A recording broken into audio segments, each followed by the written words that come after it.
You are watching William Patterson University Television.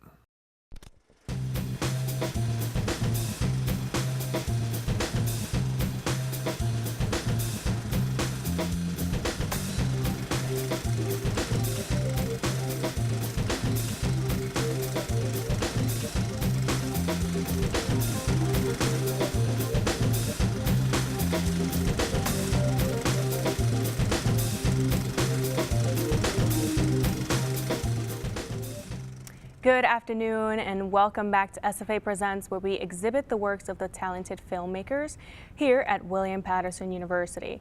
I am your host, Johanca Vallejo, and today we have two special guests. These two members of the SFA worked together to create their latest film, Life Lesson. I'd like to introduce the director and the cinematographer, Joseph Awoyera and Andre Giordano. Guys, thanks for being here. How do you feel? Pretty good. All right. So I want to start by asking you guys, when did you decide to team up to create Life Lessons? I think it was like the second or third, SFA meeting when Joe was basically pitching the script, and I think I might have helped narrate it or something like that. But then when he was asking for crew, I basically, shot my hand up right away, trying to get dibs on cinematographer, because I hadn't done any projects outside of classwork, and I was basically looking for something to do, outside of class. Okay, so gaining experience, basically. Basically, yeah. Okay, yeah. Cutting my teeth a little bit, yeah. Good. So, Joe, before you pitched it to the Student Film Association, how did you come up with this idea? Well, I came up with the idea because I seen that this was actually a good issue to talk about, as concerned with athletes. And I actually wrote it down during, I guess it was my Film 2 class, in which I was assigned to make a film like this. And I was writing it down, and personally I was thinking of my friends that would, be involved in a sport and also be involved in something else. So the idea came to me, and I wanted to talk about it in a unique way. So I wrote down Life Lesson, and I hit up my friend, Thomas Poe, and we just talked about it, and we talked about how it's gonna be and what we're gonna do, and that's when he told me just to pitch it for the SFA meeting. And okay. That's when I came, I pitched it, and that's when he got involved in it. Good thing he did. Okay, yeah, I'm glad that he did. It's a very good film, by the way. Thank is you. it based on a true story?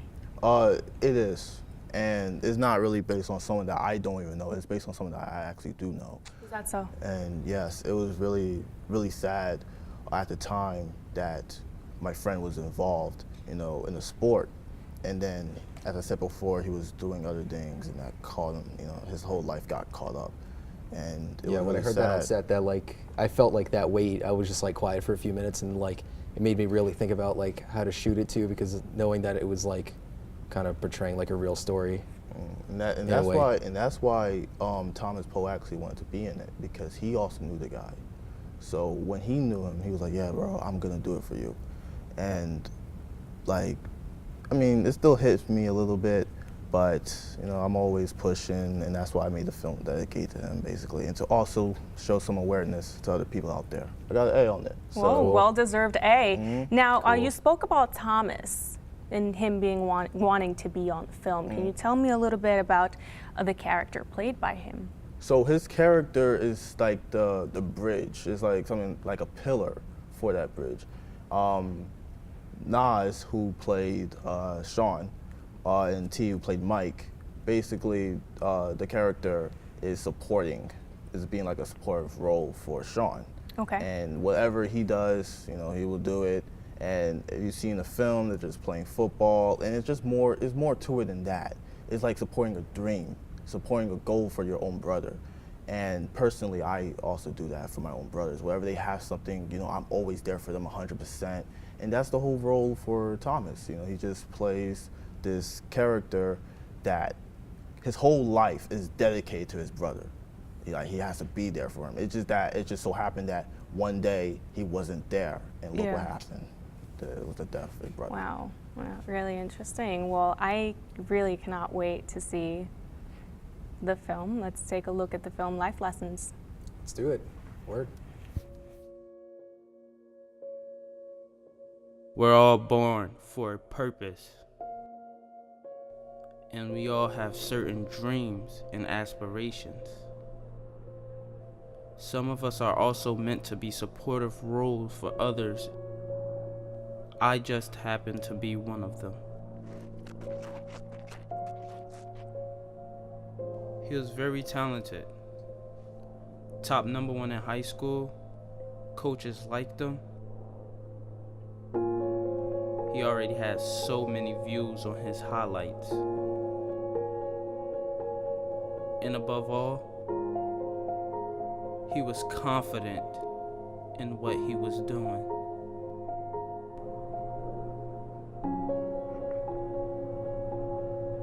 Football was more than a sport to him. It was his way of life.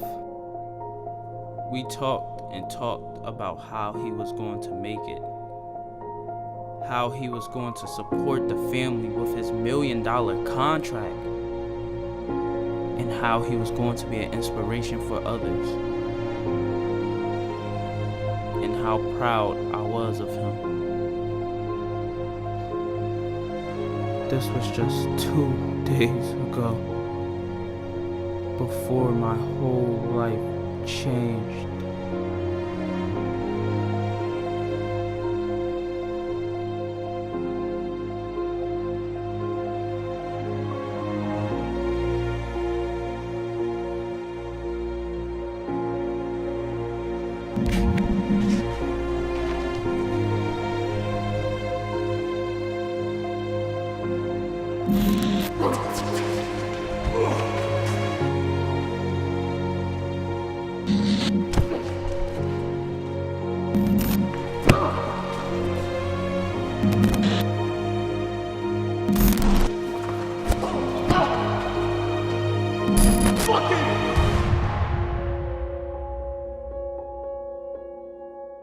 He was shot in the head and died instantly.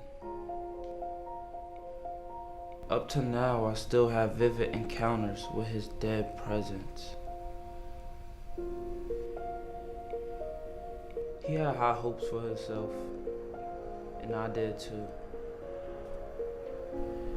He just wanted to live his dream and live his best life. But his goals, aspirations, was cut short because of a selfish person. And I never will forget him because of that. I miss him. That's my story.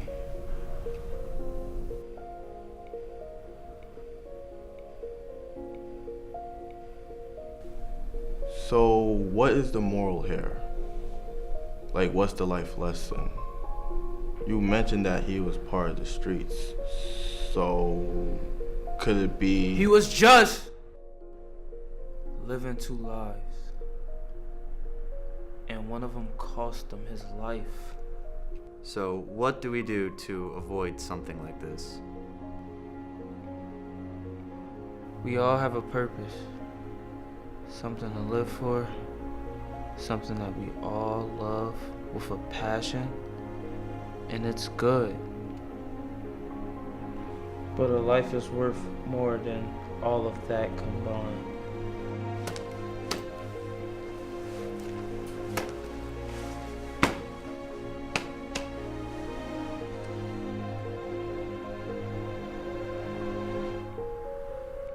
There's a saying, everything happens for a reason. I believe his death is the reason I'm in front of you today. To make sure you guys stay on the same track. And value your life more than my brother did. I think that the film really hits home. You know, it definitely makes us feel a certain way. I mean, the music plays a very important role in it too. Now, I think what we all may want to know is what was the underlying message here? Do you have a call to action for your audience? It's basically like, always like whatever goal you have, don't be distracted. You know, as we see in this film that, you know, as Sean is, you know, focused on football, you know, he's also had this little secret, you know, behind him, and that was when he was involved in the streets. So I always hear of this thing called the fishbowl theory, in which when you're like an athlete, you're in this fishbowl, and everyone's watching like what you're doing. And whatever you do can mess your life up. It can get you in the hospital, it can get you arrested, or worse, get you killed. So the underlying message is basically always stay on track and stay focused and know where you're at before you try to jump and do other things. Yeah, life is short. Life is short also. It really I is. feel like the one thing that I kind of got away from it was that exactly. I mean, life is short, so combining it with what your actual message is, we should move on and not be scared of what it is that we actually want to do, right? Exactly. Just do it, right? Yeah. Now, I saw some interesting camera movements there, some rack focus. I felt like they definitely added a different type of touch into the film. Can you tell me a little bit about that? Yeah, so we used like a combination of a couple of different things. Some of it like, I guess, legit, and some of it kind of like DIY or MacGyvered. So during the outside scene, we had this like camera grip that kind of goes like 3 ways over your shoulder and like kind of 2 handles. So we did a combination of, you know, kind of collapsing it in different ways, holding it in different ways, or putting it on the ground real quick. And it was good because we didn't necessarily have to always put it on the tripod. And when we were doing the inside like scene, especially during T's like main dialogue, we actually, I don't know, the idea just came to me randomly about putting like ShamWow towels on like the bottom of the tripod legs. And since it was like a really smooth tile floor, after just putting a little bit of like pressure on the tripod, I was able to get those really smooth movements, but now I could pretty much like move anywhere. So that's why I was able to get those like, yeah, those movements. That was very successful. Yeah. Now, my last question to you guys. Do you have any sort of advice for new filmmakers out there? As I said before, always, you know, do anything you want with confidence. You know, have confidence in yourself. Fake it till you make it, for sure. Like, exactly. Like I know that people might doubt themselves and might try to like pull themselves back, but you're only gonna hurt yourself at the end of the day. You know, Yep. I thought this film was gonna be like, oh, this would be all bad and everything's gonna mess up. Even though we were out there in the cold for like 3+ hours, Wow. you know, we still did it. And Yeah. we all had confidence in each other and confidence in ourselves. And that's what new filmmakers have to have, is confidence and determination. Once you have those two, you're gonna be smooth sailing. You'll be all right. Roger Deakins has this one quote that says like, he basically says like, everything looks better once you get back to the studio and look back at it with fresh eyes. When you're like on set, you're kind of like a little OCD about everything. You're trying to get like all these details right, and you kind of like lose sight of like the big picture. But it kind of happened like, you know, I mean, there was this one shot where we kind of pull up on T once he throws the ball and Sean's not there. We kind of like giggled over that shot and how good it looked, but overall, like when we got back, like when we looked at the footage a couple days later, we were like, wow, this looks a lot better than we thought it did, especially when you look at it like a real monitor, not just like a 3-inch camera screen, you know? I mean, at the end of the day, you know, we are only human beings, right? Yep. So I mean, confidence is something that you build up, but thank you so much, guys, sure. for being here. course. Unfortunately, that is all the time that we have for today. Thank you so much to Joseph Awoyera and Andre Giordano for being here with us. Thank you so much to our crew for their help, Al Clark, our studio manager, and thank you to everyone for watching. Remember, the Student Film Association meets every Thursday during Common Hour. That is 12:30 to 1:30 p.m. at Hobart Hall in Screening Room 140A. Also, you can subscribe to our SFA YouTube channel at Student Film Association, our SFA Presents YouTube channel at SFA Presents, and follow us on Instagram at WPUSFA. For more information on the club's upcoming events, tune in for the next upcoming show.